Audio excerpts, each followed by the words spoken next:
Good evening, everybody. Welcome. Welcome to the April 24th meeting. If we could all stand for the Pledge of Allegiance, please. I pledge allegiance to the flag of the United States of America and to the republic for which it stands, one nation, under God, indivisible, with liberty and justice for all. All right. Thanks for coming, everybody. Welcome back from spring break. I'm sure hope everybody had a good break and is either tired because they had a great time or is excited to be back. We're going to get right to it. We have a full agenda. So if we can approve or amend the minutes. Yes, go ahead, Jamie. I just have one small correction on the minutes on page 3, halfway down under the financial report. The fourth sentence, Mrs. Clark reports that things are progresses as expected, should be progressing. Okay. Anything else? Nope. All right. Any other edits, questions on the minutes? If not, can I get a motion as amended? Megan? Okay. And second by Jennifer. Any other questions? All in favor? Great, thank you.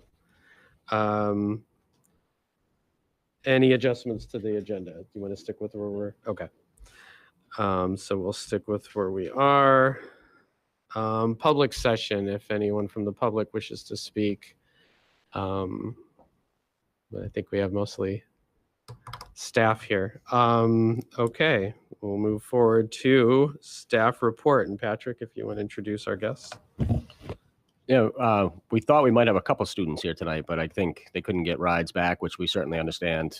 But instead, or in addition to, we have Jill Sawyer here, who is going to give us a brief presentation of what Skills USA is really like. I think we have a slideshow to go with it. It was her first year doing this as the advisor, but also kind of painting a picture of what the students go through. So thank you for being here.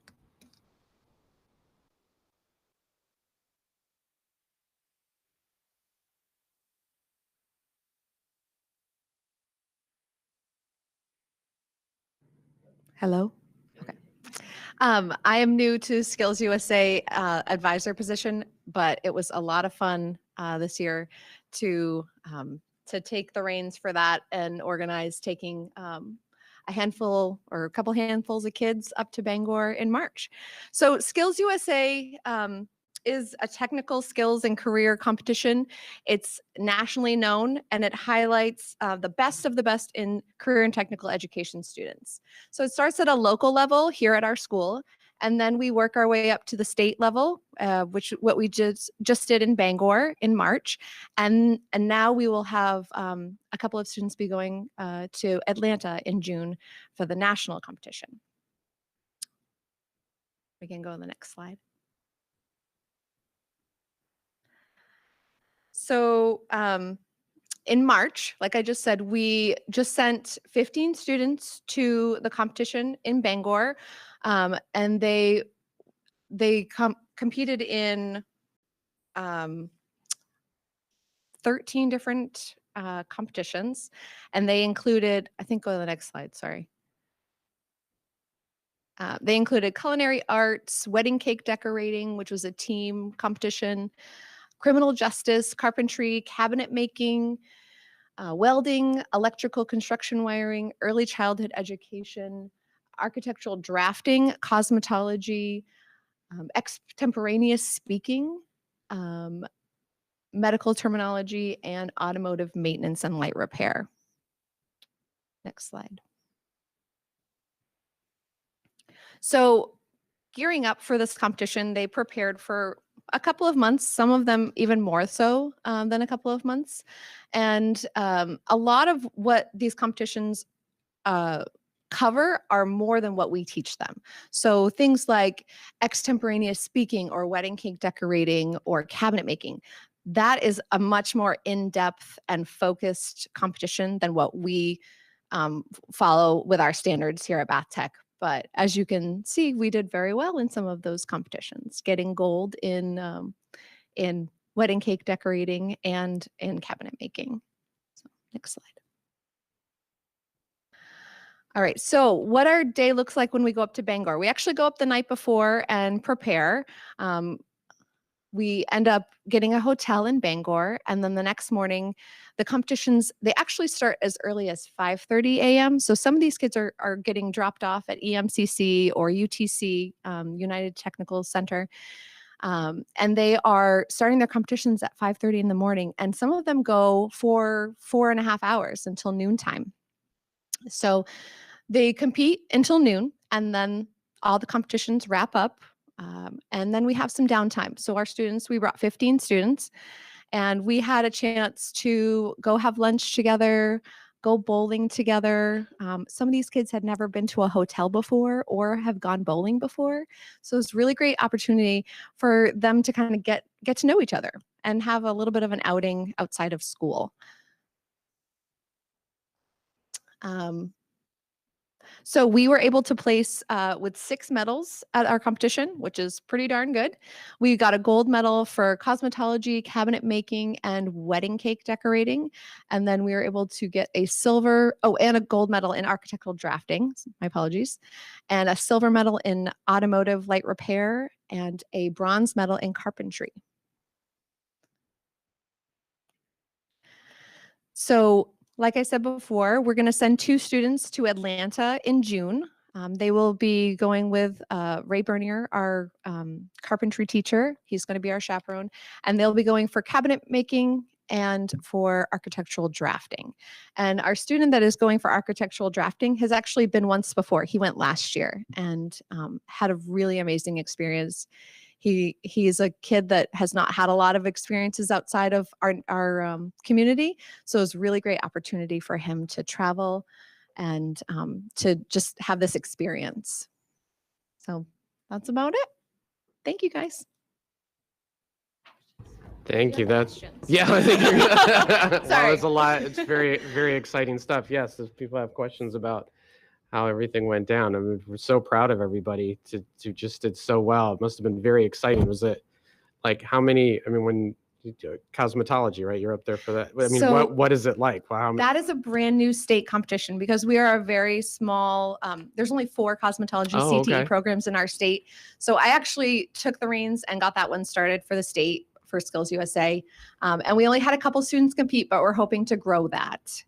And it was a very much an abbreviated version of what the national competition is, because the Mhm. national one is about 4 hours and it's hair coloring, cutting, it's updo design, so long hair style. So we pared it down for the state competition and made it a state only competition. But it was a lot of fun to get to know how all that works, the inner workings of Skills USA at the state level. And, maybe eventually we'll work our way up to bringing, the whole competition as a whole to Maine for cosmetology. And then we could eventually maybe go to nationals. That's great. Yeah. But honestly, like the experience of just like the opening ceremonies, the closing ceremonies, it's so much hype and energy, and there's like music playing, and just getting to know other students from other schools that have the same interests as you when you're going for cabinet making or for electricity or for wedding cake decorating. It's just a great experience. That's awesome. How was the cake decorating? It was awesome. So I don't know if you guys have ever seen pictures of how it works for that competition. Most competitions are closed. You can't go in and be around the people that are competing, the competitors, but you can look through either a glass window or from farther away, they've got it blocked off. So with wedding cake decorating, UTC up in Bangor has an amazing setup where it's actually it's a kitchen that you look through windows and you're watching the people work in the kitchen. Oh, wow. So that's how it works with wedding cake decorating. They're watching through these big windows, and we're all in the hallway pacing, watching, getting up to the windows closely, taking pictures, sitting back down. It's exciting. It's so much fun to watch. And I'm sure the kids are in there sweating buckets, Yeah. but they are amazing under pressure. And to watch some of these kids, they were smiling, they were laughing. Like our girls, they were amazing. And talk about the sportsmanship. I mean, couldn't be prouder. Oh, that's great. Yeah. That's fantastic. Well, I think bravo. There are about 700 to 800 high school competitors there, and the closing ceremonies was sold out at 1,500. So when Oh kids my go on gosh. stage, it's a really large event at the Cross Center, and so it was like a really exciting experience for the students. For all the students who got to compete, because they all did wonderful and put themselves out there. But for the students that went up there and stood on that podium in front of that large group, it was awesome. Wow. So who's going to Georgia? Ray. Oh, for students? Yeah. Riley Harper and Peyton Blagden. So Oh, Riley's a Morse fantastic. student and Bath Tech, obviously, and Peyton is Wiscasset and Bath Tech. Fantastic. Yep. Anybody have? Yeah, Jennifer, go ahead. So does this tie into our internship program at all, or does it tie into like other businesses being able to attend this event to kind of see prospective employees? So previously it was open to the public to watch, and then COVID hit and it got shut down for a few years. And you can correct me if I'm wrong. But this year it was open to the public to come and watch again. Closing ceremonies was closed. You had to get a ticket. But going forward, I believe it'll be open again, completely open for opening and closing ceremonies. I can add on that also. Yes. A lot of the competitions are actually sponsored by main businesses. In the main industry, business leaders are the judges in a lot of competitions out there. Some of the students will receive, like businesses will give them prizes to the winners and things like that. Peyton, who we've gotten to go see at his internship, he is in cabinet making. We don't teach cabinet making. We are a residential construction program. And he has learned a lot at Kennebec Kitchens. And so that's his internship. They've actually made a donation towards our travel for nationals. So a lot that he's learned, he's actually learned there, which has been great. And correct me if I'm wrong, but what Riley is maybe not in an internship, but is he the student that's helping to design an addition to the Brunswick school system because of his expertise, right? Yeah, so Yeah. That's a live work project they're doing. And so the assistant superintendent of Brunswick reached out about creating an addition at Kate Furbish. Yeah, at one of the schools, and one of the newer schools in Brunswick. So he has a lot of experience, and he's attending a 4-year university next year for architecture. And he's, he went to nationals last year. But so, yeah, a lot of the businesses sponsor all of Skills USA. Thanks for the presentation. Do you have to fundraise for the nationals? Like, are the students required? Like, how are they to pay for that if they can't? Is there? So yes, there is some fundraising going on. We did sell concessions at the musical here a couple of weeks ago, and we raised almost $900 in one night. That was amazing. Thank you for those that donated. And then we've also, what's that? Yes, we do a gate collection every year at BIW. And that raises about $1,000, I believe, maybe a little bit more. And then we've actually gone to advisory board members and asked for donations towards the trip as well.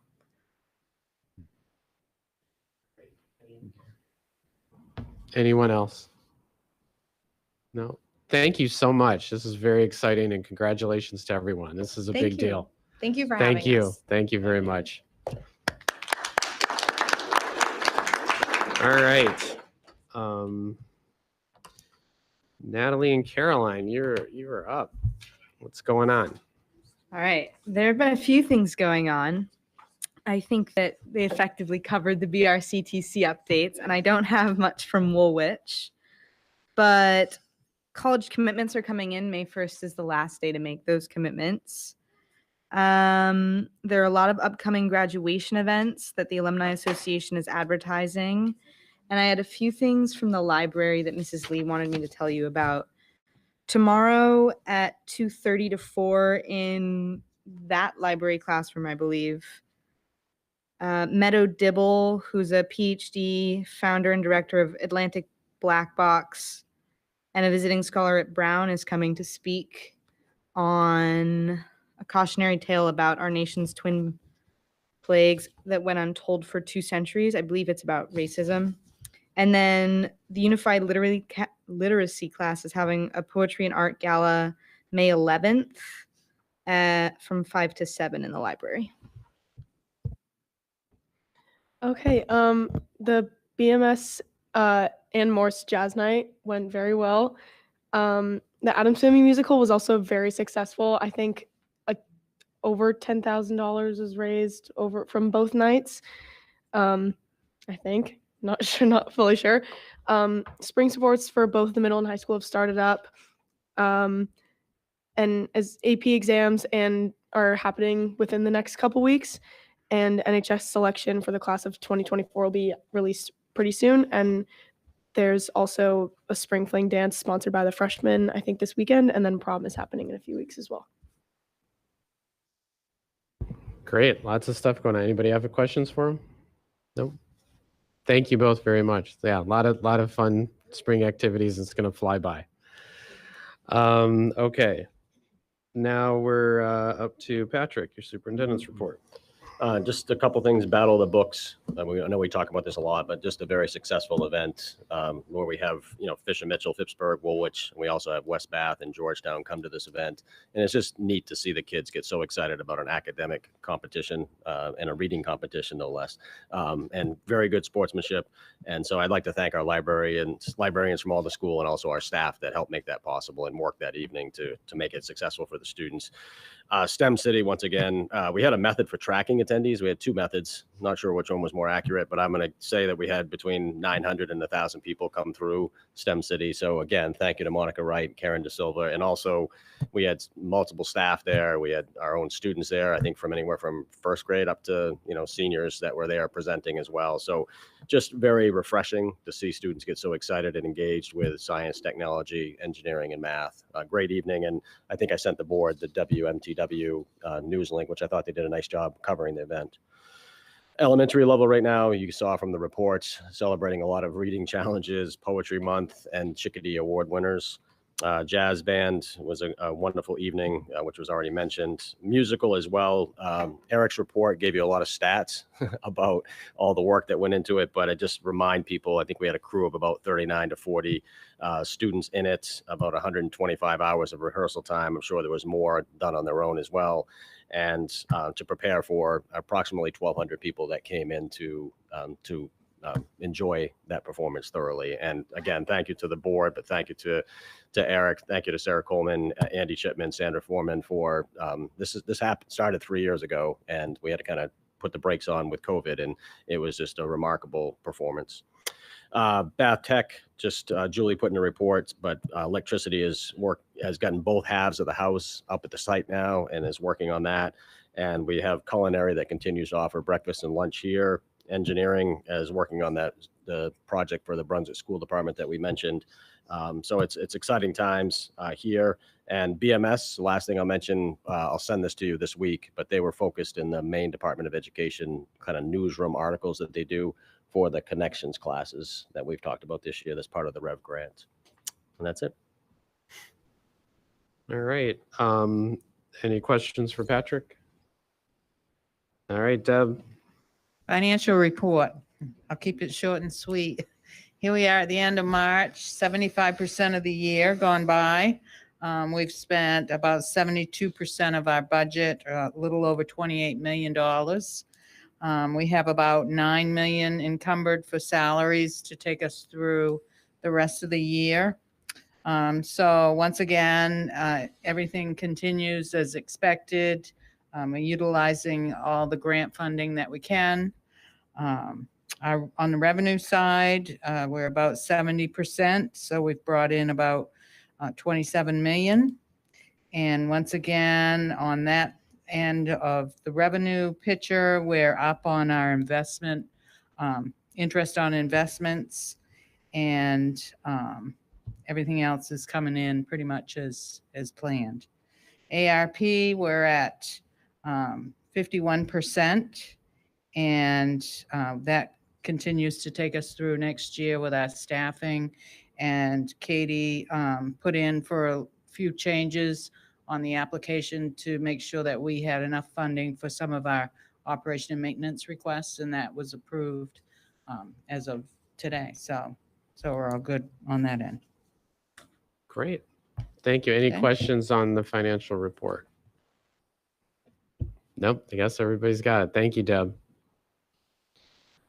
All right, 10.0, we have old business here, the second reading of these board policies. It's an action item. So you all saw that from last time. It's cash management in schools, school properties disposition, bidding, purchasing requirements, and procurement staff code of conduct. Can we take them all together unless there's specific questions about any specific policy? No? That's, yeah, okay. So get a motion? Okay, and second, okay, but second by Jamie. Any further discussion? No? All in favor? Great. That passes. Thank you to all the policy committee for pulling all that together. And now we are at 11.0, new business, and 11.1 is best practice energy presentation. Patrick, if you want to fill us in on that. Yeah, we have Mike Feely on the line tonight. I think you remember last meeting, or maybe even the last two meetings, we talked about how the facilities committee has heard a presentation from Mike and supports entering into an agreement with best practice energy, which really in the bottom line is helps us monitor our energy consumption and anything from our solar farm that we've signed on to electricity, heat. So I'm going to ask Mike. I mean, Dennis is here to answer any questions that you may have as well. It's not something that I think it's more informational item. It's not something that we need to budget for. Mike, if you have that question, you can ask him how he gets compensated for his work. But it's just something that the facilities committee wanted just as an FYI to you tonight, and we'd like to move forward with it, but wanted an opportunity for you to ask questions. So, Mike, we got time for a brief presentation, kind of overview. Dennis, do you want to say anything before Mike starts? No, I don't. Because it's not. We asked Mike to come in and look at all our energy. We knew we were going to have a big energy bill moving forward because we're at the end of our main power options contract. So we felt this was a good time to bring Mike on board. Their company looks at everything from demand management to market timing, contract design, everything that you could possibly think of. They know when it's raining in Rhode Island that they're not going to use as much energy on that day as you thought. That's how deep they get into this. But I'll let Mike take over. He's the expert at it. And thanks, Mike, for coming. Thanks, Dennis. I appreciate it. Can everyone hear me okay? Can you folks hear me? Yeah. That's yes? Okay, thank you. Hey, I don't want to rehash too much that's been said, but what we do is my company works with a lot of different school departments throughout Maine. We help design the right energy procurement strategy to meet each one's specific needs. Now, we know all schools have to have a fixed price for budgetary purposes, and we know that your contract right now runs through November. What we do that's different than a lot of others is we work with all the creditworthy suppliers of electricity and natural gas. And I use that term on purpose because in the last year and a half, about a half dozen suppliers of electricity have left the marketplace. They went belly up, they got sold off, and as a result, a lot of their clients got thrown back to the utility standard offer rate. We want to make sure that doesn't happen. We also vet all the agreements they have out there to make sure they're not one-sided. By that I mean favoring the supplier over you. We found some contracts in the past that said if certain market conditions occur, the supplier can adjust their pricing. And we said, no, you can't. If you gave someone a fixed price, fixed means it's fixed for the term you promised. So we had them change the language. And we also, like Dennis mentioned, we monitor the market to find when's the right time to start going out and locking in your contract. There's typically 2 or 3 good buying opportunities a year. And I can't tell you with 100% certainty which one's the best. So I'd rather have you take advantage of each one to mitigate risk and volatility and better control your costs. Like right now, we're seeing energy costs. They've come down dramatically since the end of the year, largely because we had no winter. It was very warm. We knew that going into the winter, but I don't know if you guys saw it, but a lot of different schools, you mentioned Brunswick, They're one of our clients. They came to us at the end of last year. They were looking at 16, 17 cents for a 1-year deal in November. We told them, don't do it. Reason being, energy prices from April, this right now, through the end of this year, we're trading at 10 cents. Why would they want to spend 6 or 7 cents a kilowatt hour more than they had to for 9 months? We helped design a strategy to let them take advantage of the real-time price for the winter, which settled at 10 cents, 11.5 cents for December, 5.5 cents for January, 6 cents for February, and then lock into the 10 for the balance of the year. They made out like a bandit. Our job is to showing what's happening and what's the right option for the school. So that's really where we differ from anybody else, is we want to make sure that what we're showing you is everything available to you and the different ways of getting to where you need to be. And like Dennis said, we look at everything, whether you're part of a community solar program. If you are, we want to make sure that all your credits are properly allocated so you're getting the maximum benefit. We want to make sure if there's any other state programs coming down the pipe, you're aware of them and you know how they impact you and how to participate in them. So our job is to really do everything and anything associated with the energy component so you guys can focus on everything else and to help you mitigate risk volatility and better control your budget. Did I go too fast? No, makes a lot of sense. Yeah, Jennifer, you have a question for him? So are you seeing that CN Brown is being a player in the versus the standard supply market in terms of what they are doing? Do they work with fixed price contracts? Is CN Brown an oil company or propane company? Yeah. Yes. Yeah. Okay. We deal with natural gas and electricity. Okay. And like I said, we look at, like I said, the good thing, like natural gas is a great one. These two components for natural gas. One is the commodity, which you can see in your NYMEX in real time. And the other piece is called basis. And that's the cost to get it from Henry Hub, Louisiana, up here to be used by the client. We had a school come to us last year and prices for basis was $17. We actually had them go back to the utility for the winter. Reason being, because we were able to take them off the utility in April. And at that point, they had what's called assigned capacity or reserved capacity on the pipeline. So their basis costs dropped down to $3. And we locked them into commodity. So they saved a ton of money by taking a different approach that typically is not presented to you. Most brokers supply just want to get you a long-term deal and forget about you and come back to you 3 months before your deal expires. Our job is to let you know what's happening in the market, what's causing it, how it impacts you short-term and long-term, and what's the best strategy or move for you to be making to take advantage of those opportunities.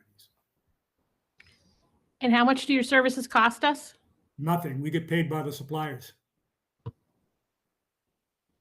Yeah, so they get a cut. So yeah, it works for everybody. Did you have a question? No? No? Patty? Everybody good? So No? did Go- you yeah, say go ahead. 6 cents a kilowatt hour? No. I said that's what the electricity portion settled in February, about 6 cents. In January was 5.5 cents.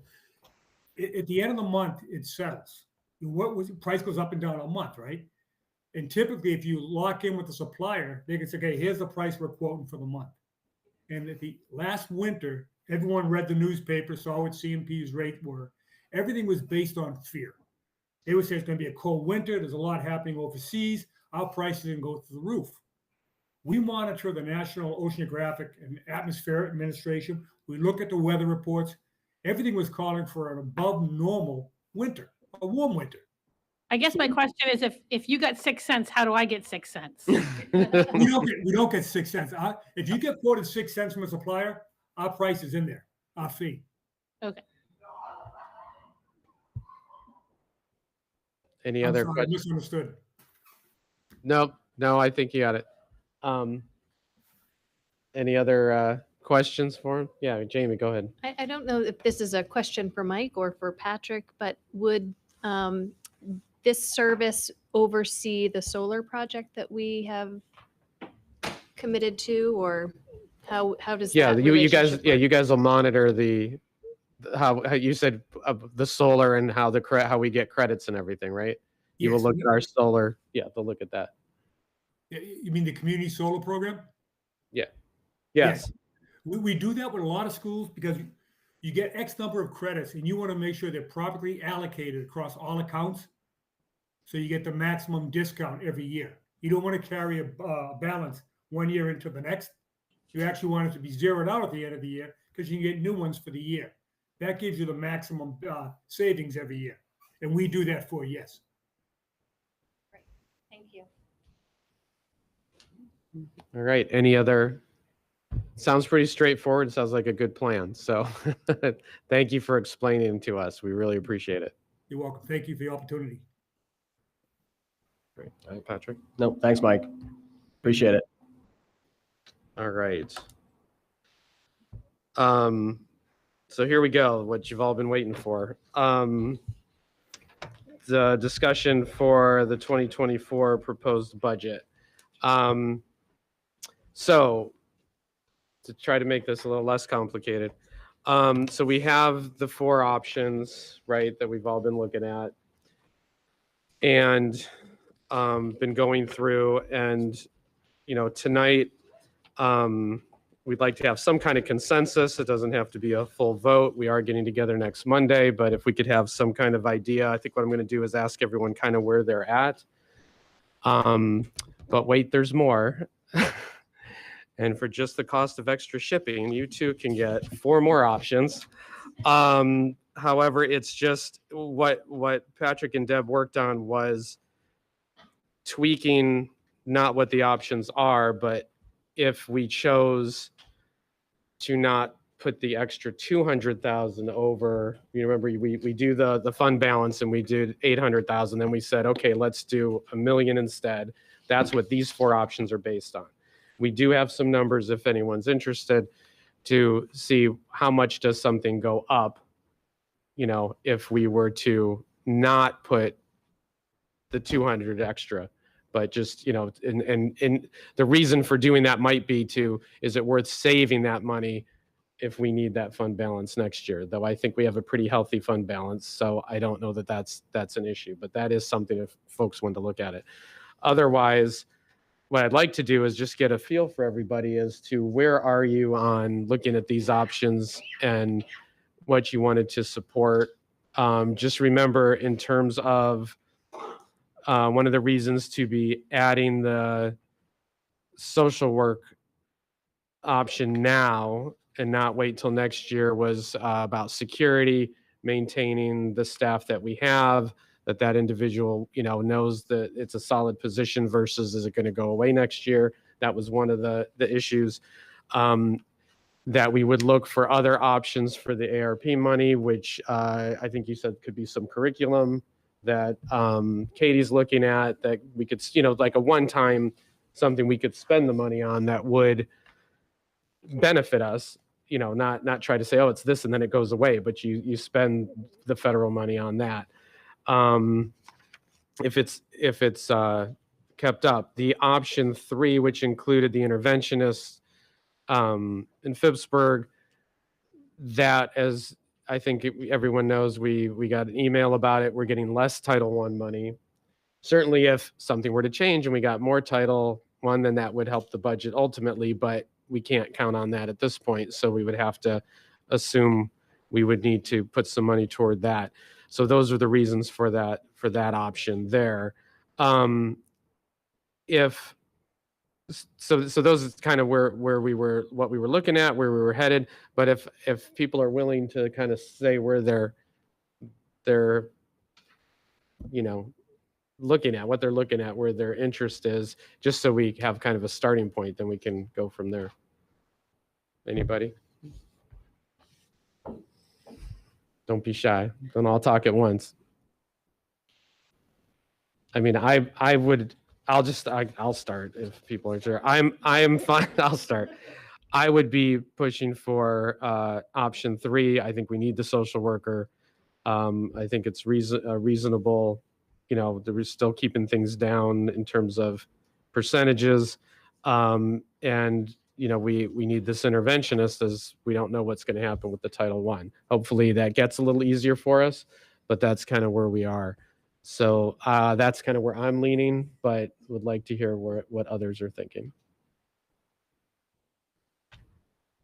I'm leaning toward option 4 with the social worker, the interventionist, and the credit pathways teacher, because I, have been listening all year to the success of the CPP program, and believe that we need to make sure that that is secure going forward.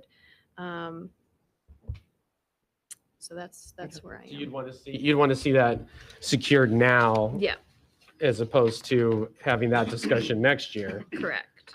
And because that's what we'd have to, so everyone understands, in order to keep the credit pathways, which I would like to keep, next year we would have to, at that point, incorporate it into the budget, that position.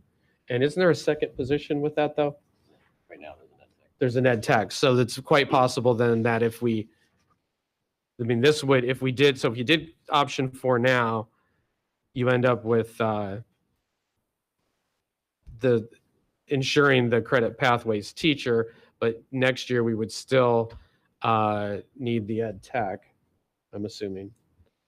We'd have to, talk options. yeah, and I'm just saying that would be another option, just so you're aware, right? That's what it really takes for the program to run. Is that right, Eric?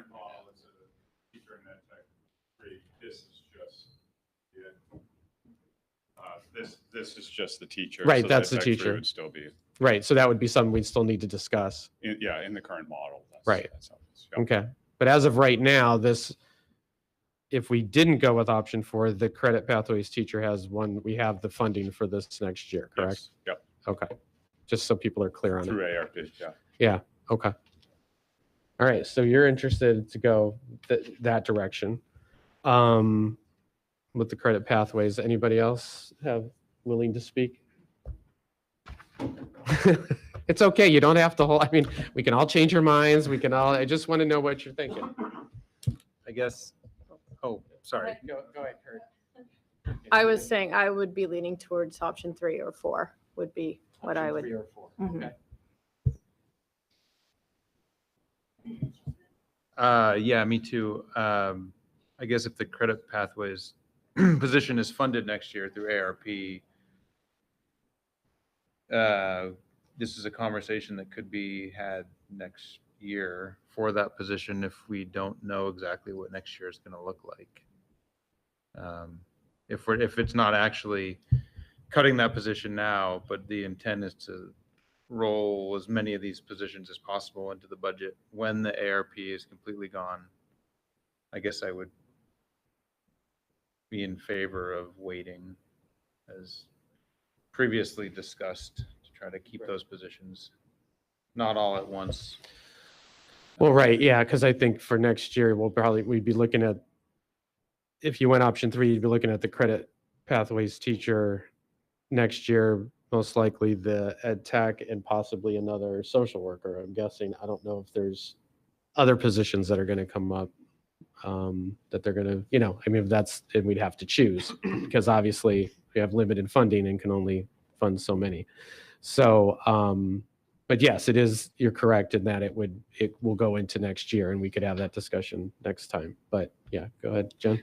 I've spoke to my selectmen in my town, and they're working on their mill rate and the budget's coming out. So I was pointing them towards an expected number around, either around option 3.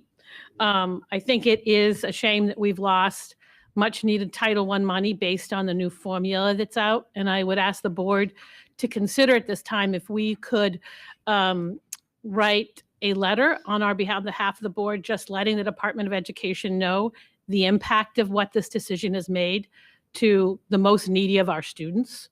I've also gone out to the stakeholders who helped pass the law that passed in Maine, and I've asked them for that money back, and they kind of said, well, we'll look into see what kind of funding we have, because their original law, well, it had nothing to do with COVID, it had to do with the Maine law, was in part why we've had to change that formula for Title I funding. So I'm looking, because I've asked other teachers and other administrators to do fundraising, so I've actually taken that to heart, and I'm looking at as many other options as I can find to do that. I am keeping my ear to a lot of the national and state level conversation around raising teachers' pay, of which I believe in wholeheartedly that they are not nowhere near paid their value of what they do. But I'm also wondering what future impacts that might have for our budgets. So I think I'm kind of weighing in on leaving what we can fund for this next year, and then leaving those changes to the next year, just so we can make a decision based on everything that is required as of that time frame. Who knows what other formula they might change on us, how much a big impact potentially raising both teachers and support staff salaries might have. Again, I believe in it, but I just have to see how it impacts us. So I would say using the fund balance that we've talked about using, I think sends a message to the public that says we're going to be using our savings account to fund things. Just that's why we save, and using that. Hopefully that doesn't put us in jeopardy in terms of what we are expected or what we might see coming up. Yeah, We haven't had to dip into it, I don't think, historically that much. Okay. So anyways, Yeah, no, that's very good. Thank you. And also just so, especially for our new board members, part of what she's referring to, not only if the state does anything about saying what teacher salaries start at, but it's a contract year. So this next year, this time we will be talking about, and hopefully having negotiated, saying, okay, our teachers, administrators, all of our workers, there's three contracts, right? 3 major ones. I don't know. I always get confused. Yeah, 3 major ones. But as all that negotiations happening, that is, and they're 3 years and they're all at once. And so that's going to happen next year. So that will be an impact, which we'll have to, that has to happen. And then we have to say, okay, so we have this. What else do we still have room to do? So that's partly what she's referring to there. But that's kind of where we are right now. So given, anybody, do you want to chime in? No, it's very well said, but I'm leaning towards 3 as well. 3 as well. Mhm. Okay. So, and again, it sounds to me like it's not that there isn't support for the position in number 4. It's more that where are we really going to be at? Yeah, Natalie. If we go with option 3, will the credit pathways program still continue next year? Yeah, it still has the federal funding. It's really a matter of, like we are doing with, adding the social worker now, and finding some other use for the federal funds. This is why it's a tough balance, because again, it's a contract year. We don't know everything's going to change. You can't really plan years out to the future, but you can kind of look at it a little bit. But if we do have another year with it, and we'll have to have this conversation next spring to say, how's it been going? Yes, it's obviously, it looks like a success now. I'm sure it'll look that way next year. And if we're going to do that, what's that going to cost to maintain a teacher, possibly an Ed Tech 3 as well, to make it work? And that would have to be put into the budget then. But, in the same way that we're bringing money over from our fund balance, we would most likely do the same thing to ensure, a few more positions next year. But so this isn't by any means looking at it and going, oh, we don't want to do this. It's more, well, let's leverage the federal money we have. And while, you don't want to, as much as you want to give people the security to say, yeah, hang in there, it'll be there. Sometimes you just have to say, okay, we can fund it this year, and then next year look at making it permanent. I think there's a lot of support to make that happen. I think the CPP programs, doing very well, but there are a lot of unknowns with what the state's going to do, and with subsidy and teacher salary and all that stuff, and then with us negotiating contracts, which is a big deal. with the cost of everything going up, what is that going to look like and how will that impact the budget? Anyone else? Yeah, go ahead, Megan. Has the finance committee met again since we saw these options? No. We have not. No. No. Will they meet again before? Do they recommend to us what they want? I don't know. No, not typically. I mean, Okay. typically the finance committee plays a role after, the long budget meetings that we have. And then we had a meeting after that to provide direction of how much to, reduce to get to this point. This, it's a little more complex because we're dealing with a couple different versions this year than normal. But, and so just to remind, I mean, if we do that option 3, it's a 2.1% on the local contribution, 3.71 on total expenses. And then for a Rousick, it's 13.36% increase. For Bath, it's 0.79. For Phippsburg, it's 5.14, and Woolwich is 1.77. So that's option 3, and that's with the $1 million fund balance. Our hope is, I mean, Kurt, you asked this question last time.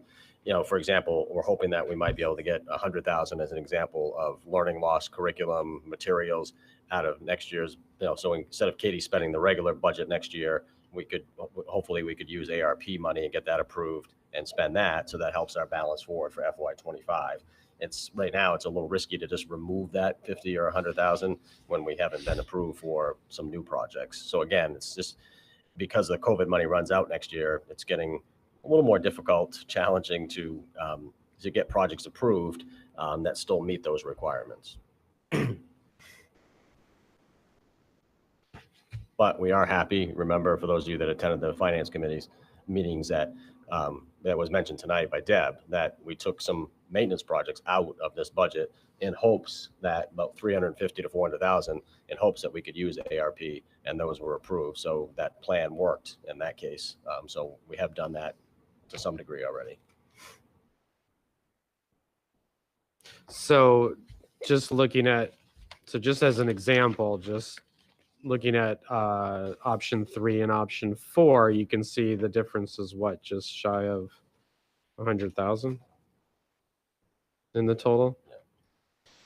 And so if we did option 3 versus option 4, we just have to know that, next year, we don't know everything yet, but it could be, that would be the difference for the teacher. I don't know how much more is it for an ed tech.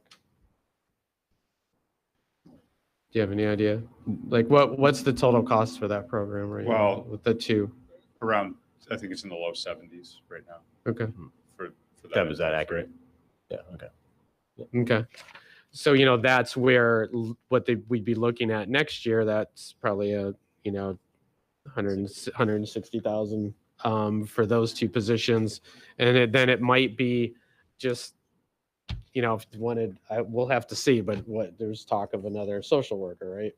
Possibly. Yeah, I mean, I would say 2 of the 4. ideally, Ideally, I'm just, yeah, that's what I'm looking at. I mean, those are the priorities of the administrative team. I guess I would say at this point that could change, but right. So I'm just to give you guys ideas of what those numbers could be. So it could be 270 is what you're looking at next year that we'd be negotiating along with any other increases with contracts, that kind of thing.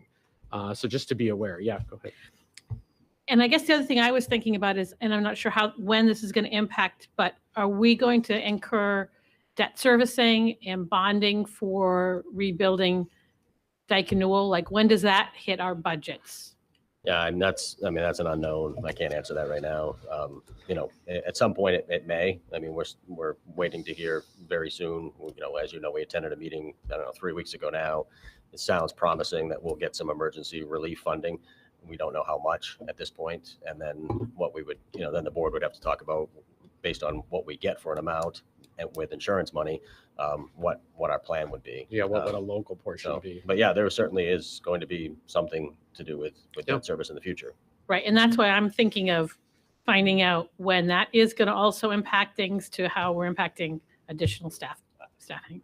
Deb, I don't know if you have an educated guess on that, but I mean, Well, no, more debt service for eventually Dyke Newell. I mean, it's going to be at least 3 to 5 years out, right? Because by the time we, have plans and construction, I mean, not for the building itself, but once we assume debt service is going to be at least a couple of years. Yeah, and it could be, like, when I talked to Dick Brannigan, he can, if we get approved, it depends on how much, and is it all state funded versus local? I mean, he can, design the debt service so it may go maybe not next year, but the year after, depending on when it all goes out to bond. So, but I think it definitely as far as when we get approved, we actually. Okay. Is that helpful, Jen? Yep. Okay. I just have a question about Yeah. the state subsidy and how the accounting error worked out in our favor, or whatever you want to call the error. Do we think that would be drastically different next year? It shouldn't be. Yeah, it would be similar to this year versus the error that. I would hope so, yeah, because originally it was only $42,000, increase this year. So we thought, we're in line with what it was currently, and that error popped up. Made out well, so I mean, I'm hoping that at least we would receive the same. The same that we did this year. Yeah. Should be this, now that the formula is correct. Okay. We hope. So if they make an error next year, they'll correct it also. That's right. Hopefully we get, the positive. Right. Not positive. And if the formula doesn't change, because EPS could change, I mean, legally, the legislature can change EPS, and it goes through a cycle of being revised. And so they're talking, Are they talking Well- about it again? they're always talking about it, because they're talking about how they're being able to handle all the replacing COVID money, and how does EPS really respond to what the needs are for students in schools these years, now. So hard target. Yeah, that is tough. Okay, so for us tonight, do you need anything else? No, this is kind of a. I mean, we kind of have, I Yeah, think we're direction. hovering, I know people are interested in 4, but it sounds like most people are more comfortable. Well, I don't know for sure, but seems comfortable with 3. I think there's a lot of support for the position of 4, but we're talking about using the money that we have to keep it going. So that's kind of where we are. And then can you just explain to everybody again what happens next week when we come back together? Yeah, next week the budget officially becomes the board's budget. You adopt that, you vote on it, and then we have this fancy motion that you have to read for the attorneys to prepare for the district budget meeting and for the referendum. So that's what we'll do next week. So, it sounds like we're, that it's another opportunity to have a discussion, to ask questions. I will have warrants prepared for this option. So if nothing changes, then you folks will sign those warrants and they'll be posted out to the towns. Okay. All right, everybody okay with that for now? Yeah. Okay. If you panic and have something happen middle of the week, just give me a call. Okay. So no other questions on the budget? No questions from anybody out there? Okay. Then we're going to move on. We have a bunch of fun field trip overnight requests. Everyone read through them. Can we take these all at once? Yeah. Is everyone okay with that? Did anyone have any questions on any of the specific field trips? Yeah. No? Just that several of you would like to go on them, I think. Yeah, okay. There might still be room. We can check in. It's a wide variety. If you have any questions about how they're funded or, how they relate to anything, just, ask me. But a lot of them we've done before. I think the outdoor club is probably That's the new, only isn't it? new one. And that's affiliated with Dartmouth College. Oh, it is? Yeah. Okay, so- I know that. That's cool. Jen? I'm just ever so proud to see the DC trip continuing again. It's a real integral part of the community in Woolwich, and I know we did a really successful auction again, and we came together as a community again for that. We haven't done that in a while, and it really defines what it means to be a Woolwich Wildcat, to be able to go to that event. And I'm just ever so proud how hard the students and the families, the community, and the teachers work really hard to make that happen again. So I That's great. hope the board will approve it. How many kids get to go to that? It's all so it's 35. It's about 38. 35. Nice. Okay. Yeah. So let's. Can I have a motion for all of them? I move to approve the overnight field trip requests as presented. Okay. Thank you, Jamie and I'll second Megan. that. Will second it. And any further questions? All right. All in favor? Fantastic. What a great thing to see all those things happening. Thank you. And thank you to all the administration for putting all that together. Okay, so we've got that. Personnel items, Patrick? Yeah, just some resignations as FYI. Catherine Walsh, grade 3 teacher at Fisher Mitchell. I'd like to thank her for 8 years of service to the district. Allie Giroux, grade 1 teacher at Dyke Newell for 6 years of service to the district. And Rachel Morse, who is a ELA teacher at Bath Middle School, and thank her for 4 years of service to the district. We have, this is action items. These are nominations you should have received. You got it in the packet. It was also emailed to you. Yeah, go ahead. Go through them. So nominations, we have actually we have 2 school nurses tonight. We have one being nominated for Woolwich Central School, Megan Bullock. And you can see she's right now at Mabel Wilson Elementary School. She's in a 1-year COVID-funded position. Before that, she was at Maine Med for, I don't know, 7 years. So, and you can see who was on the interview committee. You can see her education there. And I'll just go through all of them, if that's okay with you. And the next one is school nurse at Dyke Newell. We didn't, I would say this about the school nurse positions. We didn't have a lot of applicants, but the ones we had were good. And we're pleased to nominate Dawn Dill, who was the school nurse. And then, left for a year and now would like to come back. So you can see, that she's been at Chewonki before, and she was with us from 2014 to 2022. Then on the next page, you have a school counselor at Woolwich School, and we had 3 applications. We interviewed all 3, and we're pleased to nominate Erin Sturgeon, and she is currently a guidance counselor at Wiscasset, and before that, she was at Georgetown. And then lastly, we don't, we put this in your backup, but we don't typically, you can see it's not on, his name is not on the agenda. It's more of an FYI, the last one. But physical education teacher at BMS drew 17 to 20 applicants. We interviewed 5. And Brent Lukes, who currently teaches science at the middle school, is at 6th grade, is now going to be teaching physical education at BMS. He'll be great. So anyway, pleased to nominate the 3 of these and then more of an FYI for Brent. So, Natalie? I had a question about the school counselor. I was confused. Because Cameron Rennie's currently serving in the Maine State Senate, was she on a leave of absence or has she resigned completely? She's resigned. And so then, so Brent's current position will Yeah, that's open. be up. that will We be have open. that posted. Then you have it posted. Yep. Okay. All right. May I have a motion? Jennifer? I move to approve all Okay. positions. And may I have and Megan will second it. Any other further questions? All in favor? Great. That is done. Thank you. And now another action item, full of all kinds of actions tonight. All right. Approval of probationary teachers, Patrick. Yeah, this is, you have the list here, and we have to do this every year according to, I think it's statute 13201. And so I work closely with the principals, and I nominate the staff that are listed on the top half from probationary 1 to probationary 2. And then the bottom half, I nominate from P2, probationary 2, to continuing contract. And so that's, all there is to this. There is only a probationary 2. There's 2 years for probationary period. There used to be 3. Now there's 2. So if you remember in the past, if you've been on the board for a while, you might have seen 3 lists, but now there's only 2. When did they change it?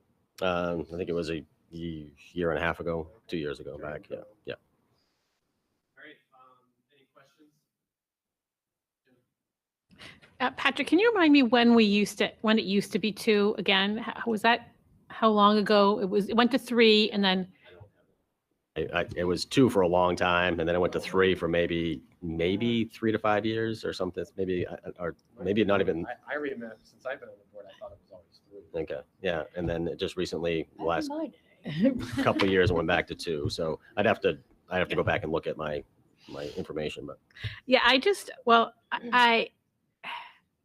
I'm thoughtful about what it means to be a brand new teacher and losing all those observations in the 3rd year to help the teacher grow, to help to find out if that person is right for our communities. I mean, this is statute law, so this is what we have to abide by. But it just, it makes me thoughtful about how, and I guess I wouldn't be as thoughtful about teachers coming into our district that have already been teaching for a long time somewhere else in Maine, and gone through that whole process. But just as a brand new teacher, how do you start your first year teaching and learn everything learn all the systems and all the protocols and everything, and then still perfect your classroom management and your curriculum knowledge, do that in 1 year, and kind of get through beginning and developing skills, and then get to secure just your 2nd year. And we have great mentoring processes and great feedback. I don't know, Patrick, is there any thought to how you can help get a teacher completely evaluated in 2 years versus 3 years, or any changes that you would think about? yeah, I'm not sure complete or finished product, because none of us are, whatever occupation we do. And so, yeah, I mean, I think obviously a brand new teacher coming out of college has more growth than, needed usually than, a veteran or, experienced teacher. We do, I think we do more observations than many districts do. And so, our requirement is at least 5 short observations, recommended 7, and then 1 long observation for a probationary 1 teacher as well. And then if you have somebody that's on an action plan, or if we have concerns about, then we would do more longer observations. I think, part of it is, there's a goal setting piece. There was also a mentor-mentee that's required, that I think is very helpful too, because so you have the principal that's giving constructive feedback, but it's in the end, for the summative evaluations that they get, it's evaluative. But for a mentor that come into the classroom, it's support for them. And so that goes a long ways. I mean, we've sent people out to, conferences to improve in certain areas, but we've also we've used a teacher that might be strong in another school in our district in a certain area where someone needs to grow. We've hooked them up for some inside professional development. So it's continual professional development. It's being in the classroom, people asking for help, asking questions. We have we're fortunate that we have a supportive staff in general to help our new teachers learn those systems, but then take it, continue to master the instructional techniques and assessments and curriculum and everything that you mentioned. So I guess I understand what you're saying, and I think it's just a matter of, I see it as, again, it's continual growth. It's and continue, but there are times when we have to say this, right. So.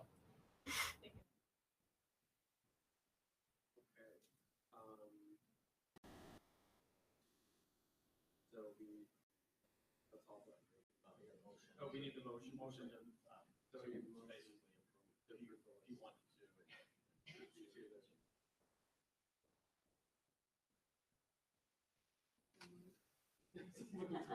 What he said? Okay.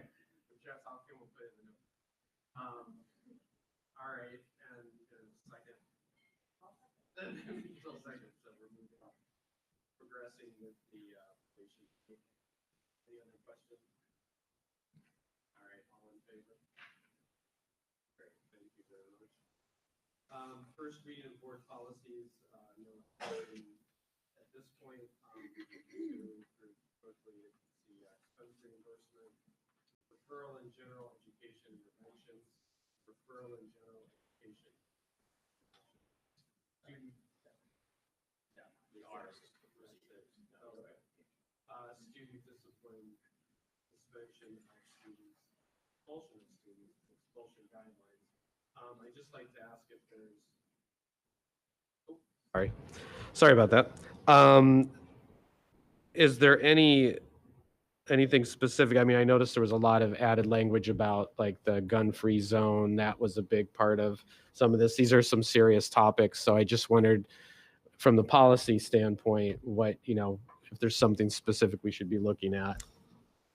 Yeah, actually, language. I moved these forward for a first reading because it is just, that's what it is. And we can always postpone, a second reading, but because we had limited numbers at the last policy committee and, but the people that were on the call were comfortable bringing these forward. Okay. But we will process these again. The last four we'll process again at our next policy committee meeting, just to make sure everybody's good with those. But yeah, Okay. we needed to update our language through Maine School Management and Drummond Woodsum, and it's good because we don't go through 11.7 very often, expulsion. Right. Some of you have been through that, but it's been a while, and it's good to have that process very thorough and organized. Okay. Jamie, did you have a question? I just have something that stuck out to me on the suspension of students, JKD. In the first paragraph, we call the students who will be suspended disobedient and disorderly. Again, just giving labels to students, which I think, I was thinking about that language, and would Eric sit down with a student and say, you've been very disobedient and disorderly? Probably not. He would use different language. And I think we need to be careful as a school district not to label students who may be struggling with behavior. Yeah, I'll double check that with a few people, just because, again, that the peace and usefulness of the school is just a common language that they use for suspension and expulsion. So let me just, I certainly hear what you're saying. I think this probably came right from, more of a statute or something. So let me look at that. Okay. Any other questions on any of the policies, Megan? I just have one